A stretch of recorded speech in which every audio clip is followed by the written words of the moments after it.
لو غاتو ديليس فوغي بلا كريم باتيسير ولا كريم دو نوازيت. هاد لا روسيت بزاف سهله وبنينه، تبعوا معايا. نبدا بلا جينواز. عندي هنا 3 حبات بيض بحراره الغرفه، نزيد عليهم كاس غربه سكر ونطلعهم بالباتور. نخلط 5 دقائق حتى يبيض ويطلع كيما لاموس. ومن بعد نزيد كاس غربه زيت ونزيدو غير بشويه باش الهواء اللي فيه ما يحبطش، ونكمل نحرك بالباتور. كي نكمل نوجد كاس فارينه غربلتها مع مغرفه كبيره ونص كاكاو باكي لا لوفر شيميك ونخلط كلش. وهنا عندي كاس غربه حليب نزيدو ان ميم طون، نفرغ شويه فارينه وشويه حليب ونحرك بالباتور ولا فيتاس تاعو تكون قليله. ومن بعد نزيد رشه ملح ونحرك. نفرغه في سنيوات ويطيب 15 دقيقه في الفوغ شعلته من قبل على 165 درجه. وكي يطيب نخليها تبرد على جهه. نوجد لا كريم باتيسير. نفرغ 2 كيسان حليب، 4 مغارف كبار سكر، 2 مغارف كبار فارينه مغربله، ناخذ لا مايزينا وندير 3 مغارف كبار. نحرك كلش فوق النار وغير تغلي نحيها. وهنا ناخذ لا كريم دو نوازيت المرجان وندير 4 مغارف كبار، نحرك كلش ومن بعد نغطيها او كونتاكت ونخليها تبرد في الفريغو. بعد ما شدت روحها نعاود نحلها بالباتور، نجوز بالموس على كامل لي كوتي ونحل قيس 1 سنتيمتر. ناخذ الخيط نحطه في الوسط ونجبد بشويه باش نقسمها من الداخل.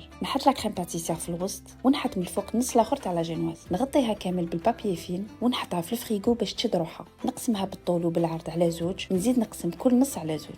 عندي هنا بديل شوكولا ولي المرجان، ندوبها ونغلف بها كل حبه. مع المرجان ديما فرحان.